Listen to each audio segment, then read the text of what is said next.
Framework के मुतालिक क्या हमने स्टडी किया था? कुछ स्टेप्स थे। इब्राहिम, कितने स्टेप्स थे? 10 स्टेप्स थे। स्टेप्स के आखिर में क्या बात की थी हमने? कुछ नक्शे की बात की थी।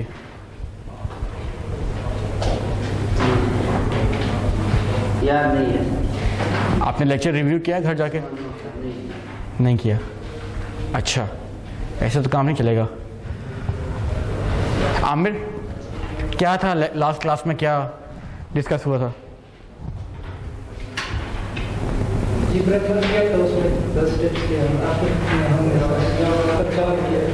अपने फ़ोन रख दें प्लीज़, फ़ोन्स रख दें।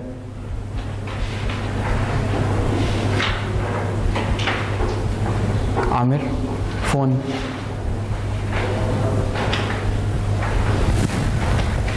हाँ, किसी और को कुछ याद हो पिछले क्लास में हमने क्या डिस्कस किया था? फ्रेमवर्क था, फ्रेमवर्क के 10 प्रिंसिपल्स थे। उस फ्रेमवर्क में वो 10 प्रिंसिपल्स क्यों थे? ये चीज़ याद हो किसी को? नहीं, EV policy was one of the examples. और किसी को याद हो 10 प्रिंसिपल्स किस वजह से थे? किस चीज़ के थे वो? फ्रेमवर्क था, किस चीज़ का फ्रेमवर्क था?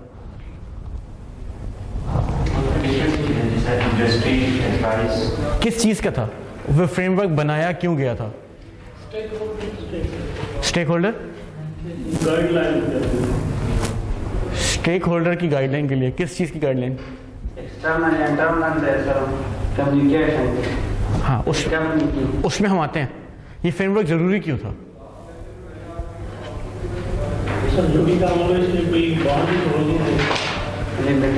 Primary stakeholder, secondary stakeholder का एंगेज रखना, वो सारी चीजें। बिल्कुल, प्राइमरी स्टेक किसका? लॉ तो फ्रेमवर्क में कोई लॉ था नहीं। लॉ के मुताबिक कोई बात नहीं थी इस फ्रेमवर्क में।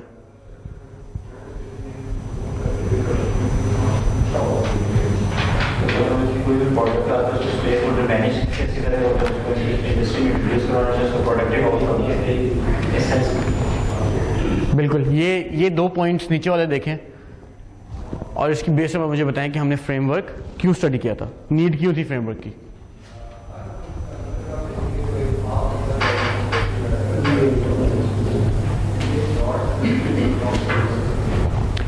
हम सारे कोर्स में ये डिस्कस कर रहे थे कि एक म्यूचुअल वैल्यू फ्लो होनी चाहिए। अगर जब तक वैल्यू फ्लो नहीं हो रही, इसकी हमने एग्जांपल ली थी manager, supervisor, subordinate, basic level पे जिस हम रोल्स में हम लोग रह चुके हैं उसकी एग्जांपल ली थी कि जब तक एक वैल्यू फ्लो नहीं हो रही तब तक हम अपने स्टेक होल्डर को मैनेज नहीं कर सकते।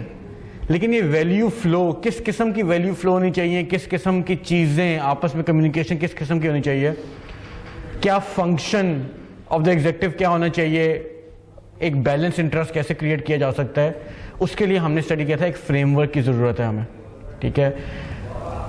हमने इस फ्रेमवर्क में एग्जांपल देखी थी। किसका एग्जांपल याद है? ड्रग्स वाली, फार्मास्यूटिकल कंपनी की। उसमें हमने कहा था मल्टीपल स्टेक होल्डर्स थे, उन हर सब स्टेक होल्डर्स को एक वक्त में वो कैसे मैनेज कर सकते हैं। इस मैनेज करने के स्टाइल को हमने देखा था कि कैसे मैनेज होंगे, उसका एक फ्रेमवर्क होना चाहिए, ठीक है। उस फ्रेमवर्क में हमने 10 प्रिंसिपल्स देखे।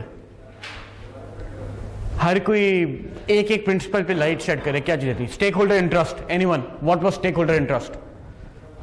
ये जो हम रिवाइज कर रहे हैं, इस रिवीजन की वजह से ताहिरा को भी थोड़ी अंडरस्टैंडिंग हो जाएगी कि हम कहाँ से कैरी कर रहे हैं। स्टेक होल्डर इंटरेस्ट में क्या था?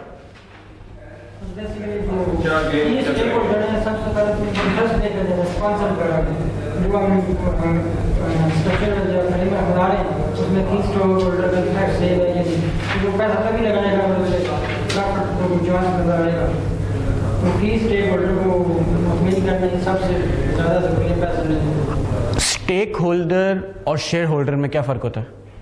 शेयर होल्डर वो होता है जैसे आपके पैसा इन्वेस्ट करता है, चाहे 3% 1% आप जैसा जो पैसा लगाता है वो शेयर होल्डर। ठीक है, स्टेक होल्डर कोई भी जो डायरेक्ट या इनडायरेक्ट से इन्फ्लुएंस करता है प्रोजेक्ट में, उसका स्टेक होल्डर। अच्छा, इसके अलावा और स्टेक होल्डर्स क्या होते हैं? एग्जाम्पल्स दें स्टेक होल्डर की। मुझे 6 किस्म के स्टेक होल्डर गिनवा दें, categories, 6 categories of stakeholder. एक स्पॉन्सर हो गया, आप लोगों की बारी आएंगी, सबकी आएंगी। जो सबसे ज्यादा बोल रहे हैं अगले उनके आएगा पॉइंट, उसके बाद अगले में थर्ड आएगा। बताइए। ठीक है, उसके बाद एम्प्लॉय, कस्टमर, उसके बाद टेक्निकल जो टेक्निकल। कुछ कह रहे हैं भाई? नहीं कह रहे। टेक्निकल फील्ड स्टाफ एम्प्लॉय नहीं होता, तो ये थर्ड कैटेगरी में हम काउंट कर चुके हैं।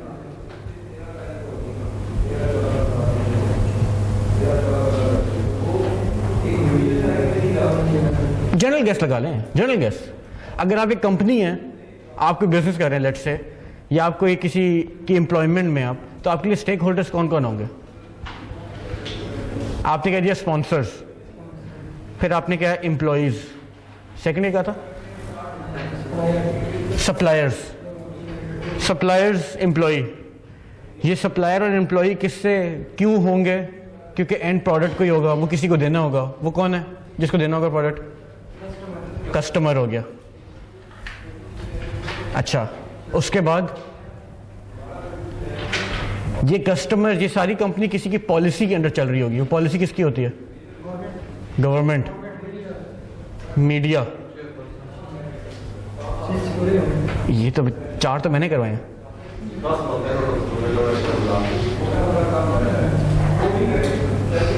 मैं आपको अप्रोच बता रहा हूँ कि अप्रोच कैसे सोचना कैसे होता है। आपने गवर्नमेंट बता दिया आपने, गवर्नमेंट के अलावा एनजीओज, स्पेशल इंटरेस्ट ग्रुप्स, जिनका इन्फ्लुएंस बहुत ज़्यादा होता है। इसके अलावा किसका होता है? आप जहाँ काम कर रहे हैं उसकी कम्युनिटी पे कोई क्या इफेक्ट कर रहे हैं आप? कम्युनिटी हो गई, मीडिया इन्होंने बता दिया था। 8 हो गए, 2 भी हो गए, स्पेशल इंटरेस्ट ग्रुप हो गया, सप्लायर्स उन्होंने बता चुके थे, 2 रह गए। कौन बताएंगे मुझे 2 जो रह गए रिमेनिंग? जी, competitors, competition.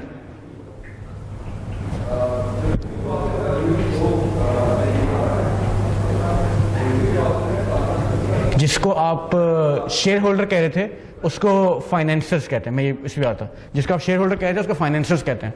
Financing multiple mode से हो सकती है, डेट बोरोइंग हो सकती है, इक्विटी बोरोइंग हो सकती है। जो इक्विटी बोरोइंग जहां से हो रही होगी उसको हम शेयर होल्डर कहते हैं। एक 10th वन लोकल कम्युनिटीज होगी बात, गवर्नमेंट की होगी बात, मीडिया की भी बता दी, पब्लिक कम्युनिटीज, कम्युनिटीज की बात भी होगी।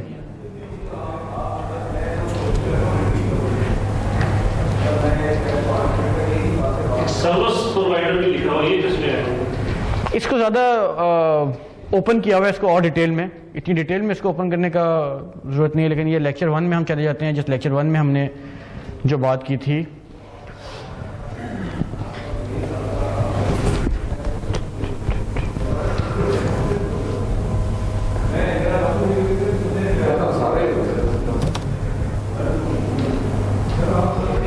मेरा भी ख्याल है कि सारे हो गए, लेकिन कोई एक मिसिंग है। चलें देख लेते हैं।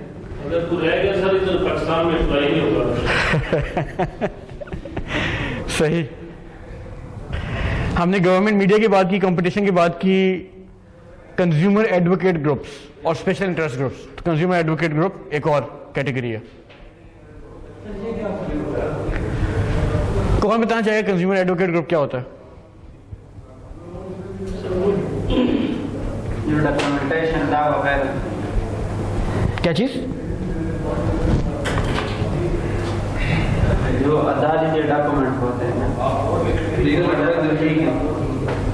नहीं समझ आई मुझे। एडवोकेट है कंज्यूमर के या के एनजीओ की कंज्यूमर राइट्स पे बिल्कुल।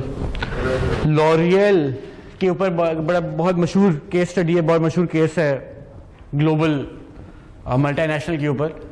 लॉयल के ऊपर केस हुआ था आज से कोई 10 साल पहले कि वो एनिमल फ्रेंडली कंपनी नहीं है, कॉस्मेटिक्स जो बनाते हैं, जिसकी वजह से फ्रेंच कंपनी, जिसकी वजह से उनके ऊपर कहा गया था कि आप एनिमल टेस्टिंग नहीं करेंगे, अपने प्रोडक्ट्स को एनिमल टेस्टिंग नहीं करेंगे। तो ये कंज्यूमर एडवोकेट ग्रुप था जो उस पर बोलना शुरू हुआ कि ये this is not right, consumer advocate group के पॉइंट ऑफ व्यू से। देन एनजीओज इसमें फॉल करती हैं। NGOs can also be special interest groups, लेकिन ज़्यादातर एनजीओज जो हैं वो कंज्यूमर एडवोकेट ग्रुप्स होती हैं। फॉर एग्जांपल अगर हम बात करें लेबर यूनियन के पॉइंट ऑफ व्यू से, लेबर्स के लिए बहुत ज़्यादा एनजीओज काम करती हैं।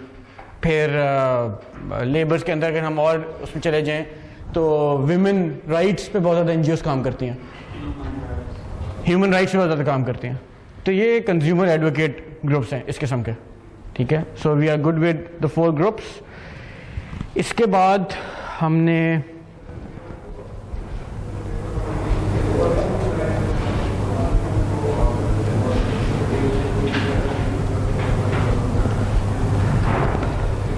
आपका नाम सॉरी मैं मिस कर गया, हमजा।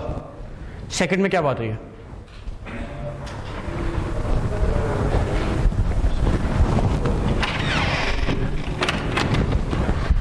हम हर क्लास में पिछली क्लास को 15 मिनट रिवाइज करेंगे, और वो 15 से जितनी देर आगे गई ना उतनी देर हमारे क्लास का टाइम आगे जाता रहेगा। तो हमें इस टॉपिक पे पिछले को 20 मिनट हो गए इस टाइम तक, तो 5 मिनट अभी क्लास आगे चली गई है। ये रूल पर अपनी क्लास ये हमने लास्ट क्लास में डिस्कस किया था कि आप पिछली क्लास को पढ़ के आया करें, इसीलिए यही रीज़न होता है नोट्स और स्लाइड्स आप लोगों को देने का। बल्कि इस क्लास में तो हम क्विज ले रहे थे, आप लोगों के कहने पे हमने क्विज एक क्लास आगे किया था। Anyone find solutions to issues that satisfy multiple stakeholders simultaneously? इस पॉइंट में बात ये हुई थी कि हमने किसी एक स्टेक होल्डर को एड्रेस नहीं करना। ड्रग्स, फार्मास्यूटिकल की एग्जांपल किसको याद है? आपने ये कहा था कि जितने भी हमारे स्टेक होल्डर होंगे, इंटरनल एक्सटर्नल, हमने सबको साथ लेके चलना है, साइमल्टेनियसली सबको हमने सेटिस्फैक्शन की तरफ लेके जाना है, क्योंकि किसी एक को लेके जाएंगे तो हो सकता है हमारा रिलेशन बस सकता है। एग्जैक्टली, बिल्कुल बात ये हुई थी। और फार्मास्यूटिकल वाली जो एग्जांपल थी उसको एक दफ़ा रिमाइंड कर लिया करें। हम इसलिए एग्जांपल कोई 15 मिनट हम शायद इस एग्जांपल के ऊपर लगाए थे कि उसको पढ़ें, समझें, अंडरस्टैंड करें, की टेक अवेज के डिस्कस किया हमने। सिर्फ उस एग्जांपल को माइंड में लें कि वो एग्जांपल में क्या बात हो रही थी, आपके सारे पॉइंट्स ऑटोमेटिकली एड्रेस होते रहेंगे, ठीक है। अप्रोच है, चीज़ें याद रखने की अप्रोच है, आपको रट्टा नहीं लगाना पड़ेगा, कॉन्सेप्चुअली आपको चीज़ याद रहती रहेंगी। Third point, Ibrahim,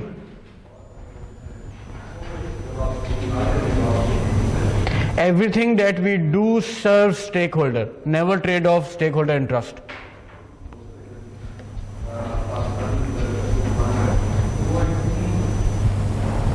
Walmart, everyday low.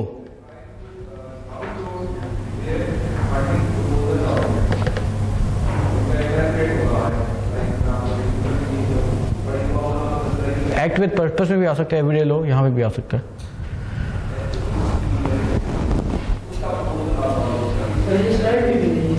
ये स्लाइड में नहीं है, मल्टीपल व्यूज है।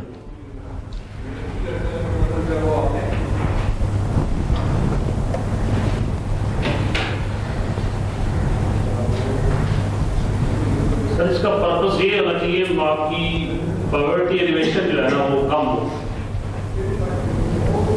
स्टेक होल्डर का आपस में जो है ना कमिटमेंट, पॉवर्टी एलिवेशन लो हो।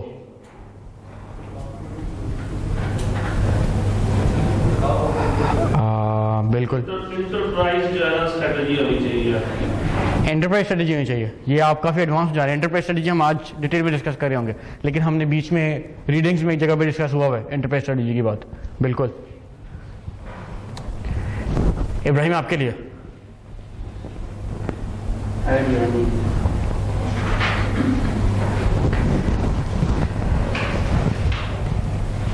अच्छा, अगर हम जाएं act with purpose that fulfils, okay, everything that we do serve stakeholder, इसका मतलब है एंटरप्राइज स्ट्रेटेजी होनी चाहिए, बिल्कुल सही कहा फारूक साहब ने। और इसमें फर्दर जो बाइफर्केशन हुई हुई है वो इस पॉइंट से हुई हुई है कि एक स्टेक होल्डर का इंटरेस्ट सेफ गार्ड करने के लिए दूसरे स्टेक होल्डर के इंटरेस्ट को व्हाट वी से कॉम्प्रोमाइज नहीं करना चाहिए, ठीक है। Then we have act with purpose that fulfils commitment to stakeholder. Aamir,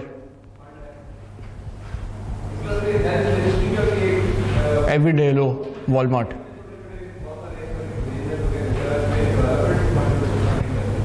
आप तो हमारे साथ पिछले 2 क्लासेस से हैं। कोई और जो बताना चाहे? जी,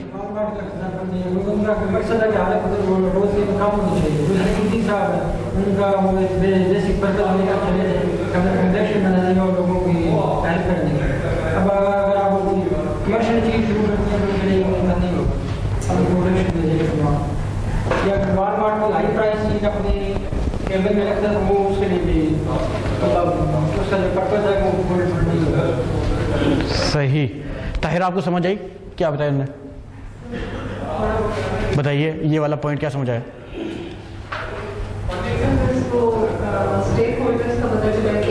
एक्ट विद पर्पस नहीं, हम इस पॉइंट की बात कर रहे हैं। Act with purpose. आप अली उस्मान है? अली उस्मान ने जो बताया, अली उस्मान ने कहा एडी की एग्जांपल दी और वॉलमार्ट की एग्जांपल दी। इन्होंने कहा एक्ट विद पर्पस। ये गाइडिंग प्रिंसिपल हमें ये कहता है कोई पर्पस होना चाहिए जिसकी बेस पे मैनेजर्स को या कंपनीज को, कंपनीज के अंदर भी मैनेजर्स होते हैं तो हम मैनेजर्स का नाम लेते रहेंगे, मैनेजर्स को एक्ट करना चाहिए। फॉर एग्जांपल वॉलमार्ट का purpose was everyday low. Everyday low उनका स्लोगन था। जिस भी कम्युनिटी में वो जाते थे वो लोएस्ट प्राइसेस के गुड्स प्रोवाइड किया करते थे उस कम्युनिटी में। अब फॉर एग्जांपल एवरीडे लो का मतलब है कि वो डेली कंज्यूमेबल्स ज़्यादातर लेकर आएंगे। Now they can not offer a luxury product.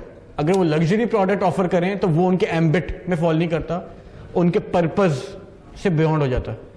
So the purpose gives you a direction कि किस डायरेक्शन में आपने चलना है, लेकिन उस पर्पस को डिफाइन करने की वजह से आप लार्जर एम्बिट को अपने कैप्चर नहीं कर सकते। So you need to make a trade off at first. क्या में ट्रेड ऑफ क्या है? You need to act in the purpose. Yes, the framework says कि आपको पर्पस होना चाहिए, लेकिन जब वो पर्पस है तो उस पर्पस के ऊपर ही आपने चीजें लेके चलना है, उस पर्पस से डाइवर्ट डेविएट नहीं कर सकते। अगर आप डेविएट करेंगे तो आप स्टेक होल्डर्स की एक्सपेक्टेशंस को या वैल्यू जो आप उनको ट्रांसफर कर रहे थे वो इफेक्टिवली ट्रांसफर नहीं कर सकेंगे, एंड एट दैट पॉइंट आपके स्टेक होल्डर्स जो है वो इफेक्टिवली मैनेज नहीं हो सकते, ठीक है। So whatever we talk, हम स्टेक होल्डर मैनेजमेंट के अराउंड वो बात कर रहे होंगे।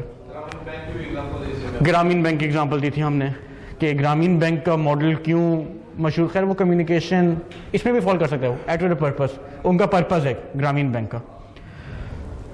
सर क्या पर्पस है ग्रामीण बैंक का? आपने बात की है तो माइक्रो फाइनेंसिंग कर रहे थे। माइक्रो फाइनेंसिंग का रिजल्ट वाज पॉवर्टी एलिवेशन, लेकिन वो माइक्रो फाइनेंसिंग मॉडल पे काम कर रहे थे, and world first mass micro financing का मॉडल ग्रामीण बैंक ने इंट्रोड्यूस किया था। Then we have need to have a philosophy of voluntarism, voluntary, to actively engage stakeholder and manage them, ठीक है। ये सिंपली वो चीज़ कहता है, वो कहता है आप वॉलंटरी कुछ एक्टिविटीज़ कर रहे हो, ज़रूरी नहीं है हर चीज़ के पीछे कोई आपका एम हो। You need to do at times बहुत सारी चीज़ें जो आपको वॉलंटरी करनी पड़ती हैं ताकि आप स्टेक होल्डर्स को एक्टिवली मैनेज कर सकें। इट डज नॉट मीन कि उसके पीछे आपका कोई गिवन एम हो। सो वॉलंटरी आप क्या काम कर रहे होते हैं? Out of your own free will. It's not a contract जिसमें आप एंटर किए हो और आप वो काम कर रहे हो, something over and above out of your free own free will. For example अगर मैं सेवर फूड क्या करते हैं? मतलब वो देते हैं ना जो लोकल कम्युनिटी होती है, मदरसों के स्टूडेंट होते हैं, सर्विस प्रोग्राम होते हैं ना, वो वॉलंटरी मतलब फूड सप्लाई करते हैं। फूड सप्लाई कर दिया, उससे क्या कर रहे हैं वो? इब्राहिम मुझे आपकी आवाज आ रही है, आप कुछ बोले? नाम कमाने के लिए। नाम कमाने के लिए। आप पे हम अगला पॉइंट दोबारा आप पे आते हैं जी। सर ये कुछ वो पैसे नहीं चार्ज कर रहे हैं फ्री में, ये भी एग्जांपल हो सकता है। पैसे नहीं चार्ज भी, एग्जांपल आप बिल्कुल ठीक दे रहे हैं, एग्जाम्पल आप बहुत ठीक दे रहे हैं। मैं सिर्फ समझना चाह रहा हूँ ताकि बाकी लोगों को समझ आए कि आपने एग्जाम्पल क्यों इस एग्जाम्पल दिए। एग्जाम्पल आपके बिल्कुल ठीक है, आपने जो चीज़ कोट की वो भी बिल्कुल ठीक है, उसको यहाँ पे अप्लाई कैसे होती है, मुझे ये अप्लाइड साइड बताएं उसके। आपने कहा सेवर फूड वाले फ्री ऑफ कॉस्ट या वॉलंटरीली कुछ फूड डिस्ट्रीब्यूट करते हैं, ठीक है, उस डिस्ट्रीब्यूशन से क्या फायदा होता है उनको? सर वो जो कम्युनिटी होता है वो देखते हैं ना कि वो भी इसकी एक स्टेक होल्डर बन जाते हैं ना, बाद में उसको एंगेज कर लेते हैं। कम्युनिटी की आपने बात की, स्टेक होल्डर की बात की, you are right on spot. Community is a stakeholder, वो अपनी कम्युनिटी में कोई ऐसी सर्विसेज कर रहे हैं जिसकी वजह से उनकी कम्युनिटी उनकी फेवर में रहे, ठीक है। फॉर एग्जाम्पल, अगर आप कल को सेवर फूड लेट से अपनी जगह एक्सपैंड करना चाह रहा है तो उसको अपनी कम्युनिटी की एक हमायत हासिल होगी, उसी कम्युनिटी कहेगी नहीं दे डू गुड स्टफ, हम चाहते हैं कि ये एक्सपैंड करें, ठीक है। देखो बहुत वैलिड एग्जांपल है आपकी। Need intensive communication and dialogue, Ibrahim.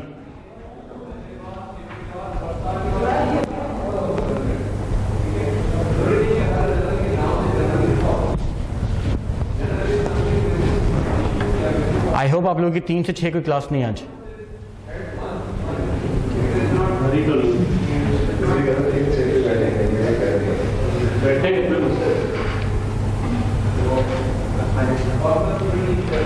देखिए आप लोग रिव्यू करके पढ़ के नहीं आएंगे तो मैं क्या सीखूंगा आप लोगों से। हमने डे 1 पे बात की थी कि एक म्यूचुअल अंडरस्टैंडिंग क्लास होगी, म्यूचुअल लर्निंग होगी। एक क्लास में आपने मुझसे सीख लिया, लेकिन अगली क्लास में मुझे वापस सिखाना भी था आप लोगों ने। सर मीनिंगफुल डायलॉग आप करें कस्टमर से, क्लाइंट से क्लोज हो, बिल्कुल। ये मैं इब्राहिम, इसमें हमने 2 इंडस्ट्रीज की एग्जांपल ली थी।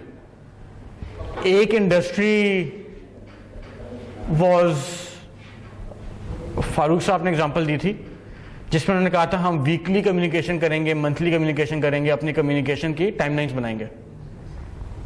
एक और इंडस्ट्री थी जिसकी मैंने बात की थी कि आप अगर घर पे आपने एक काम, अपना कंस्ट्रक्शन हो रही है घर पे, तो आप अपने एक गेट कीपर रखा होता है आपने, या केयर टेकर रखा होता है। वो केयर टेकर कैसे कम्युनिकेट करता है आपके साथ?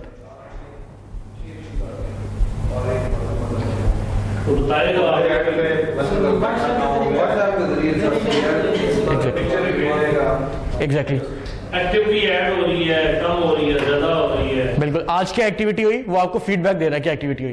फिर कवर हो रहा है, कॉस्ट बढ़ना बढ़ जाए। एग्जैक्टली। फिर हमने बात की, मतलब प्रोग्रेस रिपोर्ट देते हैं। बिल्कुल रियल टाइम रिपोर्ट्स देता है। फिर हमने बात की थी कि ये कम्युनिकेशन क्यों जरूरी होती है।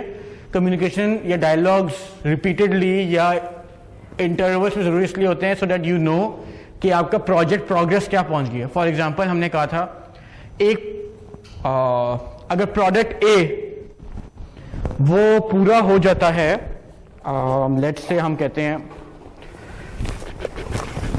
स्टेक होल्डर मैनेजमेंट में सबकी मीटिंग है जो आपकी 5-10 मिनट चलती है। बिल्कुल, हम डेली प्लानिंग कहते हैं, डेली इजी वे जो ज्यादा टाइम ना लगे। मॉर्निंग हर्डल या डेली हर्डल, ज़्यादातर जगहों पे इसको नाम दिया जाता है। हम कह रहे हैं जो पार्ट ए है ना, ये part A takes 6 weeks to get completed. अब आपको नहीं पता वो 6 हफ्तों में कंप्लीट होगा कि नहीं होगा, लेकिन ये part B has to be reordered 6 week -2 days पे। अगर आपने ये 6 वीक्स -2 डेज पे मंगवा लिया, हम इसको डेज में ले लेते हैं। हमने कहा ये आपको लेता है 20 डेज, और ये वाला आपको ए की कंप्लीशन से -2 डेज में ये वाला प्रोडक्ट चाहिए, ठीक है। अब अगर हमने ए -2 पे यानी कि 18 पे ये ऑर्डर कर दिया, इसको कंप्लीट होते होते 25 डेज लग गए, तो ये जो 7 डेज का गैप आया जो कि असल में हमें 2 दिन का होना चाहिए था, this could have been avoided अगर हमारी कम्युनिकेशन और डायलॉग स्ट्रांग होता, ठीक है। ये कैसे अवॉइड हो सकता है, ये मैं मॉनेटरी टर्म्स में इसकी बात कर रहा हूं। इस 7 डेज को उसको होल्ड करने की हमें कॉस्ट पड़ रही है, अगर मॉनेटरी कॉस्ट की बात करें। This could have been avoided. How could this have been avoided? मुझे प्रोडक्ट ए कहां किस स्टेज पे पहुंचा है इसकी एक रियल टाइम पिक्चर चाहिए, पिक्चर कह लें, रिपोर्ट कह लें, कुछ भी कह लें, ठीक है, सो कुछ भी हम कहते हैं। रियल टाइम मुझे उसकी चाहिए कि कहाँ पे चीज़ पहुंची है। ये रियल टाइम पहुंचने के लिए आजकल टेक्नोलॉजी हैज रिप्लेस दिस। लेकिन अगर टेक्नोलॉजी ना भी हो, सर ने बात की थी कि टेक्नोलॉजी है रियल टाइम, उसने सप्लायर ने क्या काम कर लिया वो अपने अपडेट कर लेता है डे एंड की रिपोर्ट पे कि ये कुछ मैं कर चुका हूँ। हर डे एंड में हमें पता है कि ये प्रोडक्ट कितना बन चुका है।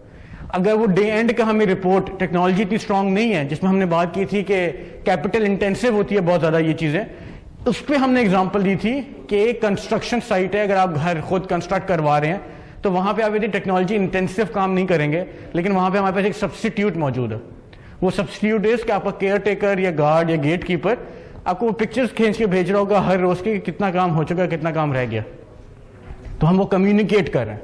सो यू नो कि हर रोज क्या कम्युनिकेशन चल रही है। अब 18th डेट का काम यहां तक हो चुका है, अब आपने प्रोडक्ट बी ऑर्डर कर दिया। For example the floor is done, tiles have been ordered, floor की लेवलिंग हो चुकी है, टाइल्स ऑर्डर हो गया। अब अगर ये 18 के बजाय 21 पर भी कंप्लीट होते हैं, लेट्स से मैं कहता हूं यहां पे हमारे पास 50% डिले आता है, 2 दिन है ना, 2 दिन में अगर 50% भी डिले आता है, तब भी हम 7 के बजाय सिर्फ 1 दिन, यानी कि 5 के बजाय सिर्फ 1 दिन एक्स्ट्रा होल्ड कर रहे होते। तो which is better, holding for 5 days और holding for 1 day? Holding for 1 day, ठीक है। तो इस इन एस्पेक्ट्स में जाके चीजें आती हैं। ओके, ये एक मॉनेटरी टर्म्स में बात कर ली, ठीक है। इसी को अगर हम बात करें स्टेक होल्डर मैनेजमेंट के पॉइंट ऑफ व्यू से कन्वर्ट कर लेते हैं थोड़ा। कंस्ट्रक्शन इंडस्ट्री की हमने बात की, फ्लोरिंग और टाइलिंग की हमने एग्जांपल ली। टाइलिंग के लिए आपने कोई एक्सपर्ट स्किल लेबर लेकर आए हैं, जिस स्किल लेबर को आपने कहा है कि आपका काम 4 दिन में, उसने कहा है मेरा काम 4 दिन में खत्म हो जाएगा, और मुझे उस दिन बताओ जब 2 दिन रह जाए फ्लोरिंग बनने में, फ्लोरिंग लेवल होने में। आपने उसको बता दिया, he is there on day 21। अब वो 1 दिन वेट करना तो अफोर्ड कर लेगा, he cannot afford to wait for 4 days। अगर 4 दिन आप उसको वेट कराएंगे, जो 4 दिन की उसकी जॉब थी, तो he would say thank you so much, I am going, I will not do this job। ठीक है, तो आपका स्टेक होल्डर मैनेजमेंट यहां पर आके फेल हो गई, हर्डल आ गया एक।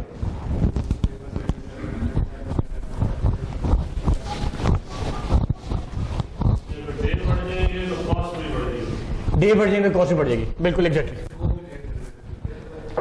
मेन स्पॉन्सर है वो भी भागे, मेन स्पॉन्सर भी भागे, मल्टीपल रिपरकशंस आती हैं इस चीज की। So stake holder consist of real people which might be complex. इसमें बात की थी उसने कि this is not such an easy task to be done. Real लोग होते हैं, रियल लोग को डील करने की वजह से real time activities, real time ups and downs आ रहे होते हैं, उनको कैसे मैनेज करते हैं, इस चीज हमने बात की थी। Need to generalise the marketing approach. Generalisation हमने बात की थी कि हमें कैटेगराइजेशन करनी है और उस कैटेगरी पे जनरलाइज करना है उस मार्केटिंग अप्रोच को। हम ओवरऑल अपने सब स्टेक होल्डर्स पे एक जनरलाइज मार्केट अप्रोच नहीं लगा सकते, लेकिन उसके अंदर कम्युनिटीज या कैटेगरीज बना के उन पे एक जनरलाइज मार्केट अप्रोच लगा सकते हैं। फिर हमने यहां पे एक और बात भी की थी कि जितने हमारे मार्केटिंग के, मैं दिखा देता हूं for Tahira, let's look into the slide.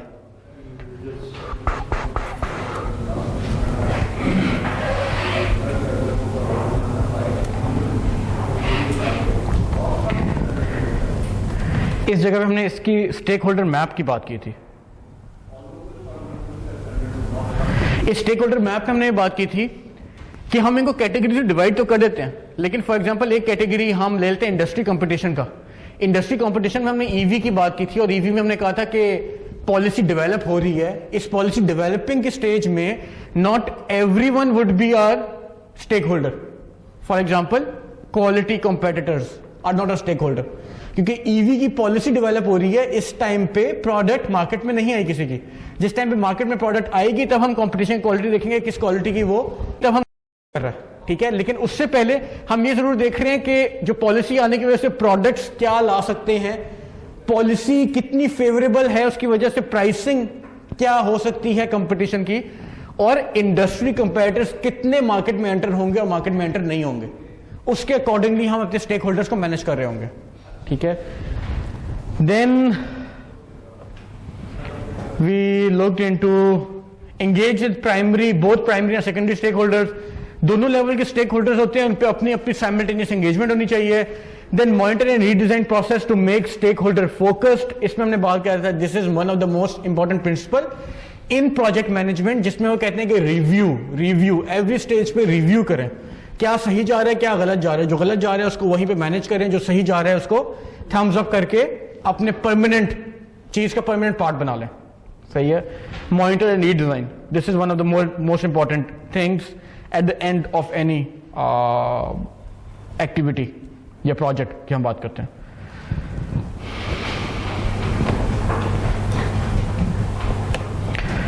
Okay, सो हम मूव करते हैं आज के लेक्चर में। ये स्टेक होल्डर मैप या फ्रेमवर्क समझना जरूरी इसलिए क्योंकि इसी फ्रेमवर्क को हम आगे डेवलप कर रहे होंगे। इसी फ्रेमवर्क में सारे वो चीजें इन्वॉल्व्ड हैं जिन चीजों को अगर हम सही तरह इफेक्टिवली उन पे काम कर रहे हो तो हमारा स्टेक होल्डर मैनेज हो जाएगा, ठीक है। किस स्टेप में डिटेल में जा रहे होंगे, मल्टीपल चीजों में, स्टेप वाइज बात नहीं करेंगे, जेनेरिक चीजों में बात करेंगे, वैल्यू एडिंग एरियाज में बात करेंगे। So today's topic is stakeholder purpose and value, ठीक है।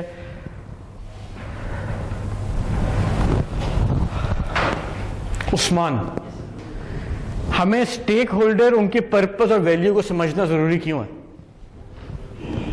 हमने ये बात की थी लेक्चर 1 में, आप थे? नोट्स आपके पास थे?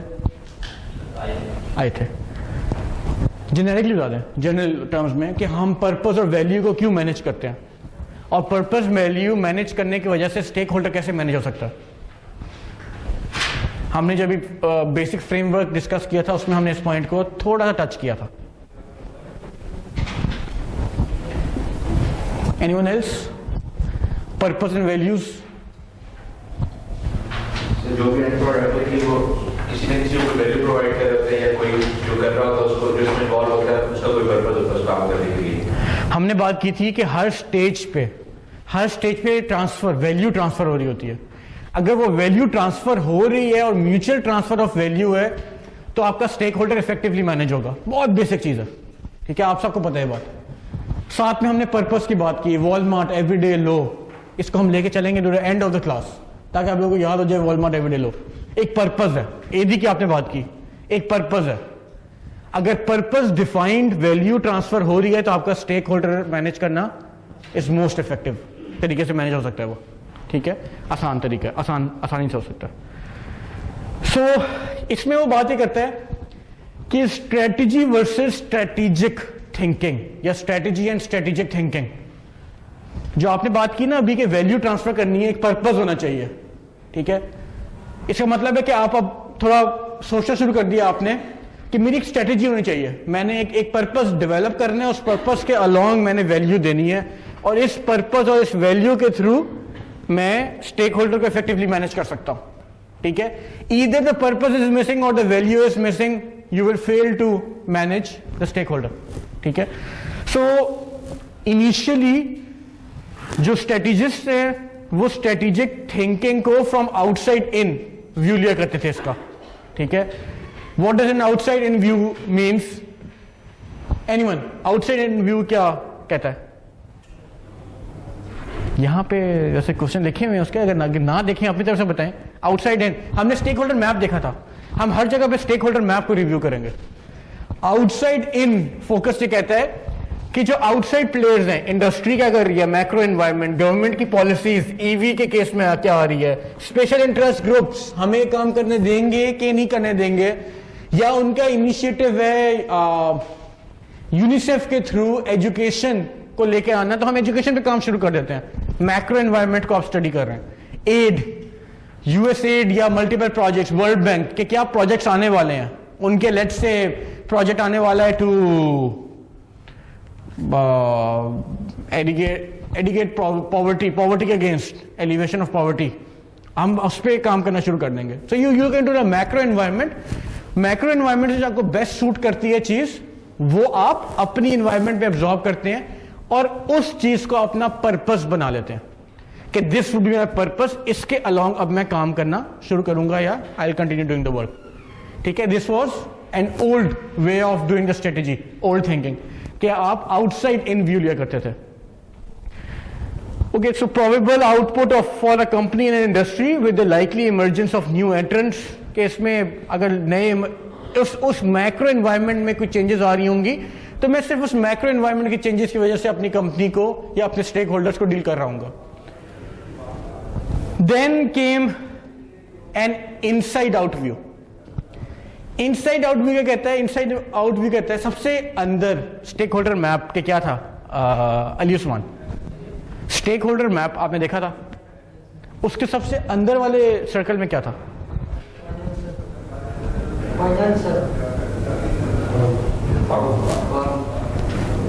कंपनी मेन गोल कंपनी का करना क्या है, पर्पस करना क्या है, फर्म क्या करेगी, इज अ पर्पस।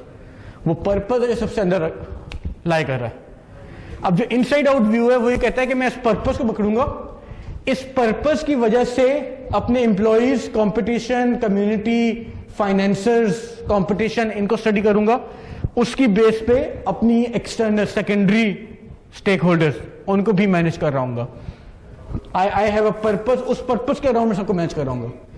नाउ इस पर्पस के अराउंड मैनेज करने की वजह से कोर कॉम्पिटेंसीज डेवलप होती हैं कंपनीज के अंदर, and this is the new way of doing the work. हम एक वीडियो भी उस पर देखेंगे। अच्छा, की क्वेश्चन यहां पे क्या होता है? आप कह सकते हैं जो मेन सर्कल है और जो आउटर सर्कल है इनकी डायरेक्शन अलग होती है। जो अभी तक आपने हमें बताया ये गवर्नमेंट, स्पेशल इंटरेस्ट ग्रुप है, कम्युनिकेटर है, स्टेक होल्डर है, एडवोकेट ग्रुप है, ये थोड़ा सा बाहर खींचते हैं। बेसिकली इनके इंटरेस्ट डिफरेंट होते हैं, इनकी डायरेक्शन अलग है, इनकी डायरेक्शन रहता है। इनके डायरेक्शन जो है वो कंपनी के गोल फोकस नहीं है, कंपनी इंटरेस्ट नहीं है। ये जो इन्वायरमेंट, मैक्रो एनवायरमेंटल फैक्टर्स हैं या सेकेंडरी स्टेक होल्डर्स हैं, वो सेकेंडरी स्टेक होल्डर्स अपने अपने इंटरेस्ट को सेफगार्ड कर रहे हैं। गवर्नमेंट पॉलिसी लेके आई ईवी की, इस वजह से लेके आई कि टोयोटा ईवी की गाड़ियां प्रोड्यूस करना शुरू कर दे। उसका इंटरेस्ट कुछ और था गवर्नमेंट का। वो इंटरेस्ट क्या था? पोल्यूशन फ्रेंडली गाड़ियां आनी चाहिए, कार्बन फुटप्रिंट को रिड्यूस करना चाहिए, इन्वायरमेंटल रैंकिंग में पाकिस्तान को ऊपर लेके आना चाहिए, फ्यूल की कंजम्पशन को लो करना है, इकोनॉमिकल एस्पेक्ट पे लेके जाए हम चीजों को। मल्टीपल उनके अपने इंटरेस्ट हैं, टोयोटा का अपना डिफरेंट इंटरेस्ट हो सकता है। अगर हम टोयोटा की बात कर रहे हैं, टोयोटा बीइंग द फर्म, उसका गोल कुछ और हो सकता है, उसका जो मैक्रो एनवायरमेंट है उसका गोल कुछ और हो सकता है। इसकी सर रियल एग्जांपल जापानीज गाड़ी जो है ना वो 1500 सीसी है तो उसका वॉल्यूम कम है, और जो हमारा टोयोटा है लोकल में उन्होंने बड़ी बड़ी गाड़ियां बनाती हैं, पाकिस्तानियों को माइंड ऑफ फ्रेम देखा है, और उतनी हमारी गलियां नहीं है, उतनी हमारा रोड नहीं है। आप देखें सीसी ज्यादा है जापानी गाड़ियों की, और जो टोयोटा लोकल मैन्युफैक्चर कर रहा है वो बड़ी गाड़ी है। ये एग्जांपल आती है, Toyota is a Japanese company. Japan is known to produce small cars until local manufacture आपका टोयोटा तो वही है, बिल्कुल until 1950s। तो जापानी until 1950s जो टोयोटा प्रोड्यूस कर रहा था वो स्मॉल कार्स प्रोड्यूस कर रहा था, क्योंकि Japanese culture, Japanese environment wanted small cars production. Toyota went into US, और यूएस जाके उसने छोटी गाड़ियां प्रोड्यूस करना शुरू की। उसने देखा कि छोटी गाड़ी तो मेरी बिक ही नहीं रही। कैडिलैक, शेवरले, इनसे कंपटीशन था, फोर्ड।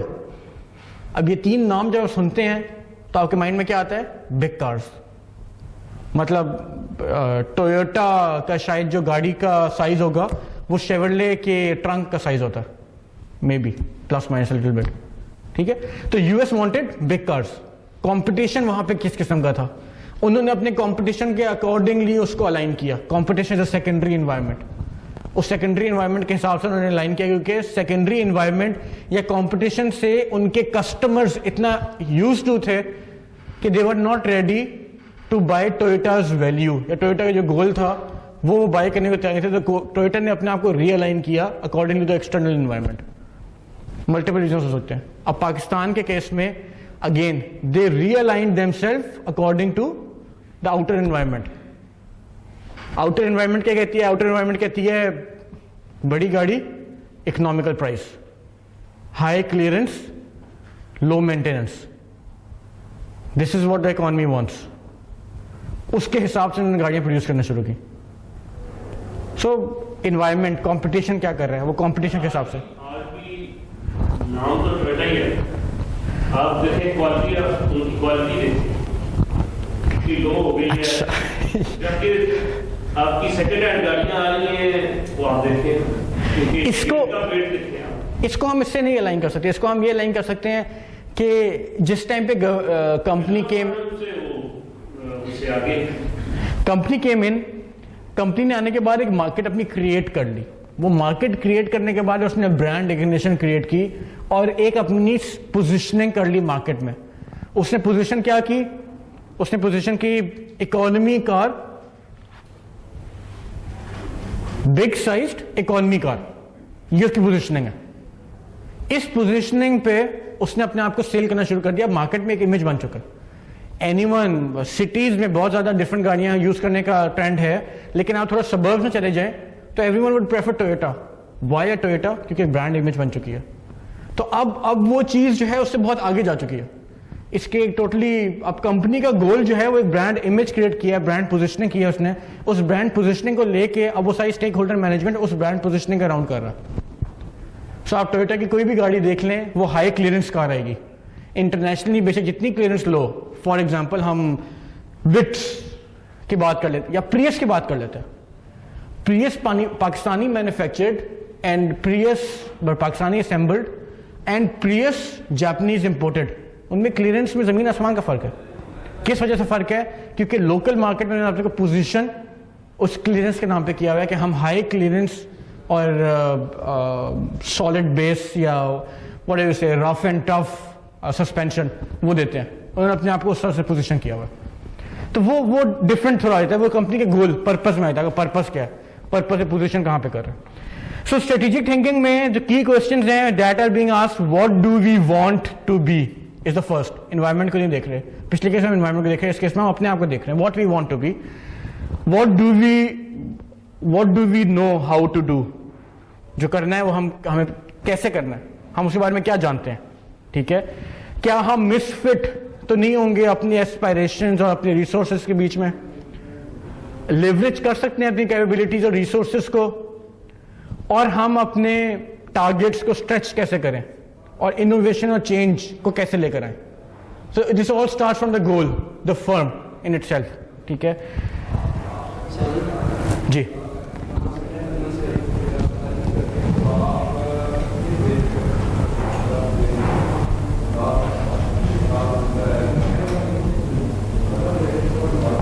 नमाज की ब्रेक हम 15 मिनट तक ले लें। 30 जमात होती है,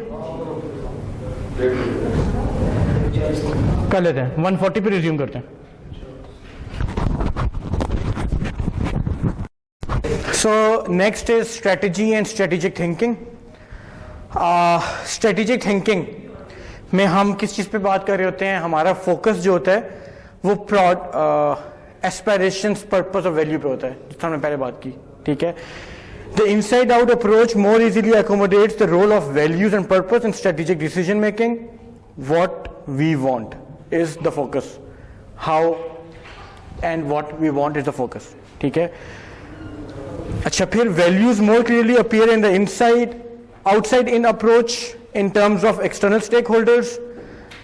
both of the strategic thinking, both of the strategy matters. उसमें वैल्यूज का एक फ्लो है, जिससे हमने बात की थी ईवी पॉलिसी। ईवी पॉलिसी में गवर्नमेंट ने जो पॉलिसी बनाई उसका फ्लो इनसाइड पे हो रहा था, और हमने उसके अकॉर्डिंगली टोयोटा ने अपने आप को रिवैम्प किया कि हम कैसे इलेक्ट्रिक व्हीकल्स बना सकते हैं। EV policy, electric vehicle policy 3 weeks 4 weeks back जो अनाउंस हुई है, गवर्नमेंट ने जो अनाउंस किया इलेक्ट्रिक व्हीकल पॉलिसी। ठीक है, अच्छा, the next thing is the strategic thinking emphasizes on what is needed. Basically, it's an approach that captures the best of both inside out and outside in. ठीक है, inside out और outside in दोनों को ये capture करता है the what part, कि what is needed to be done. जब आता है what is needed to be done, उस केस में हम एक्सटर्नल एनवायरनमेंट को भी स्टडी कर रहे होते हैं और इंटरनल एनवायरनमेंट को भी स्टडी कर रहे होते हैं। So the strategic thinking basically aligns. हमने पहले बात की कि originally the view was outside in, वो आउटसाइड इन से व्यू गया इनसाइड आउट पे, लेकिन जब इनसाइड आउट में भी स्ट्रेटेजिक थिंकिंग जो है वो जब व्हाट पार्ट पर आता है तो वो आउटसाइड एनवायरनमेंट को भी, आउटसाइड इन को भी अकाउंट फॉर करता है। Although inside out is the main focused, लेकिन outside in external environment, policies किस किस्म की हैं, कंपटीशन कहाँ बैठा हुआ है, क्या कर रहा है, कंज्यूमर एडवोकेट्स हैं कि नहीं है, स्पेशल इंटरेस्ट ग्रुप अगर होंगे तो कैसे उनको मैनेज करेंगे, इन चीज़ों को भी अकाउंट फॉर कर रहा होता है। स्ट्रेटेजी अगर हम इस पे बात करते हैं, एक मतलब सिंपल वर्ड से एक प्लान होता है कि हम कैसे ये करेंगे, तो इसमें वर्ड की जगह हाउ नहीं होगी, how will do it. Okay, so how जो है वो करता है सिर्फ इनसाइड आउट, जब व्यू लेते हैं तो वो हाउ पे फोकस करता है। लेकिन जब हम कहते हैं स्ट्रेटेजिक थिंकिंग पर आ जाता है तो स्ट्रेटेजिक थिंकिंग पे या स्ट्रेटेजाइजिंग करने पे वो inside out is the main focus, लेकिन अपने एक्सटर्नल एनवायरनमेंट को भी रिव्यू कर रहा होता है। इस किस्म की चीज को हम बात करते हैं एक एंटरप्राइज स्ट्रेटेजी बनाता है वो। The enterprise strategy accounts for how पे फोकस है, लेकिन व्हाट पार्ट पे जिस टाइम पे वो आता है तो वो आउटसाइड एनवायरनमेंट को भी देख रहा होता है कि वो व्हाट, कि वो क्या, कैसे, जो क्या चीज है ना क्या करेगा, हाउ क्यों करना है, क्यों इस कंपनीज ओन गोल। लेकिन जब वो आता है कि व्हाट क्या होना चाहिए तो वो क्या में आउटसाइड एनवायरनमेंट को भी फोकस में लेकर आता है, और इस चीज को हम कहते हैं कि वो एंटरप्राइज अप्रोच टू बिजनेस या एंटरप्राइज स्ट्रेटेजी की साइड पे वो चीज डेवलप कर लेती है।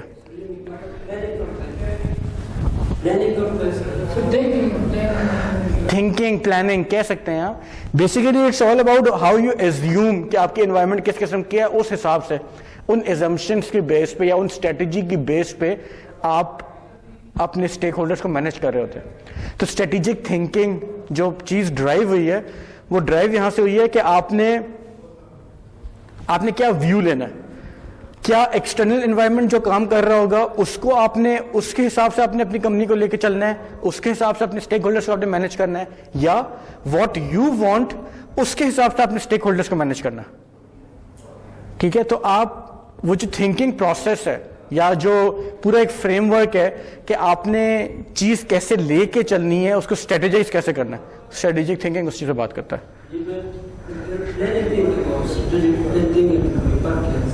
स्ट्रेटेजिक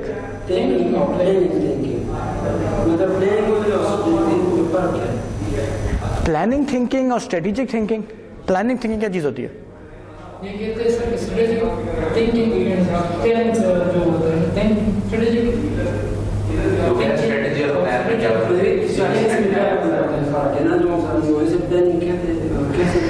इसको प्लानिंग कह सकते हैं, लेकिन इसको स्ट्रेटेजाइज करना, जो आप प्लान कर रहे हैं ना उसको प्लान के पीछे किस तरह से आप कर रहे हो प्लान, उसको प्लानिंग का एक वन ऑफ द मॉडल इस प्लानिंग का स्ट्रेटेजिक थिंकिंग।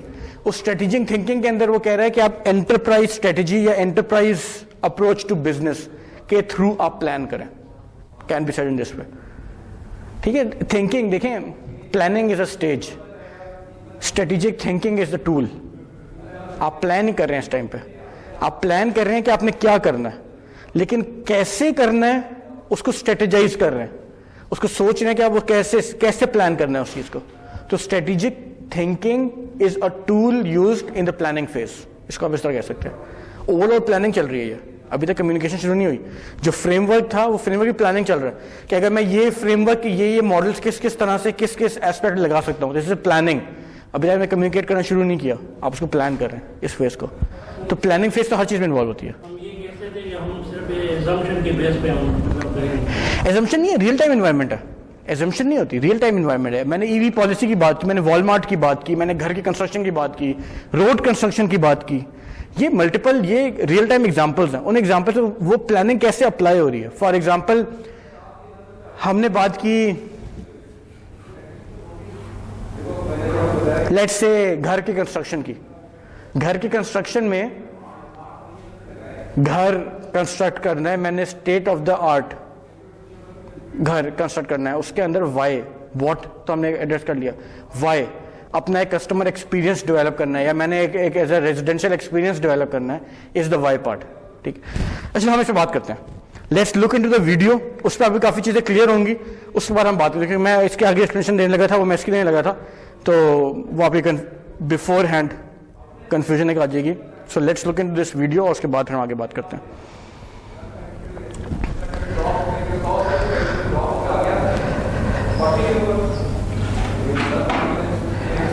जो इस वीडियो का तरीका होगा वो ये होगा कि आप अपने पास वीडियो के टेक अवेज लिखेंगे कि इस वीडियो से आप लोगों को क्या समझ आया, ठीक है, और उसके बाद हम उसको डिस्कस करेंगे।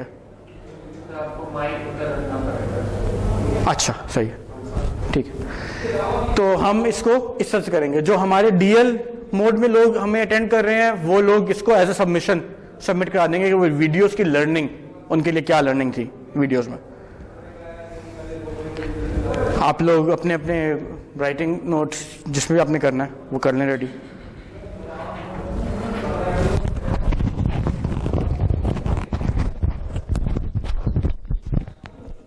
ये जो गोल्डन सर्कल है, ये गोल्डन सर्कल आपको एक अप्रोच है ऑफ थिंकिंग, कि strategic thinking, think how you would have to think, ठीक है, ये एक अप्रोच देता है। और इस अप्रोच में इसने एग्जांपल्स दी एक दो कंपनीज की, वो आर इनोवेटर्स, मॉडर्न इनोवेटर्स, वो कैसे उस काम को लेके चल रहे हैं उसकी भी बात करेंगे यहाँ पे। So let's have a look together.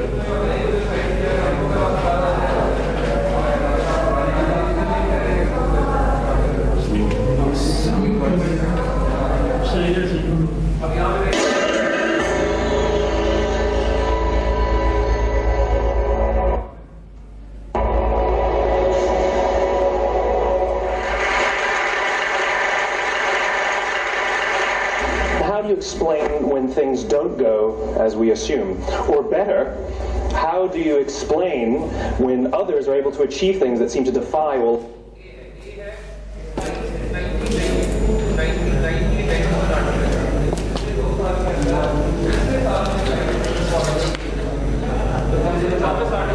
इसकी कंट्रोलर्स किधर है? इसको बेस कम करके ना ट्रिपल ज़्यादा करना, तो बेस कम कर, बेस माइनस कर, बेस माइनस कर दे और ट्रिपल ज़्यादा कर दे। ट्रिपल ज़्यादा ही है, ज़्यादा वो yes sir.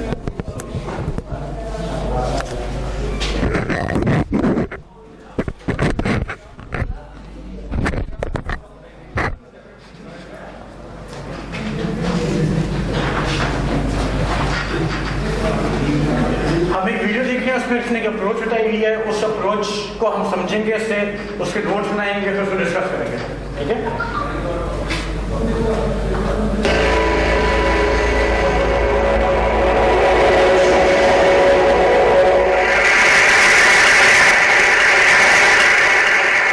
How do you explain when things don't go as we assume? Or better, how do you explain when others are able to achieve things that seem to defy all of the assumptions? For example, why is Apple so innovative? Year after year after year after year, they're more innovative than all their competition. And yet they're just a computer company. They're just like everyone else. They have the same access to the same talent, the same agencies, the same consultants, the same media. Then why is it that they seem to have something different? Why is it that Martin Luther King led the civil rights movement? He wasn't the only man who suffered in a pre-civil rights America, and he certainly wasn't the only great orator of the day. Why him? And why is it that the Wright brothers were able to figure out controlled powered manned flight when there were certainly other teams who were better qualified, better funded, and they didn't achieve powered manned flight, and the Wright brothers beat them to it? There's something else at play here. About 3.5 years ago, I made a discovery. And this discovery profoundly changed my view on how I thought the world worked, and it even profoundly changed the way in which I operated it. As it turns out, there's a pattern. As it turns out, all the great and inspiring leaders and organizations in the world, whether it's Apple or Martin Luther King or the Wright brothers, they all think, act, and communicate the exact same way, and it's the complete opposite to everyone else. All I did was codify it. And it's probably the world's simplest idea. I call it the golden circle.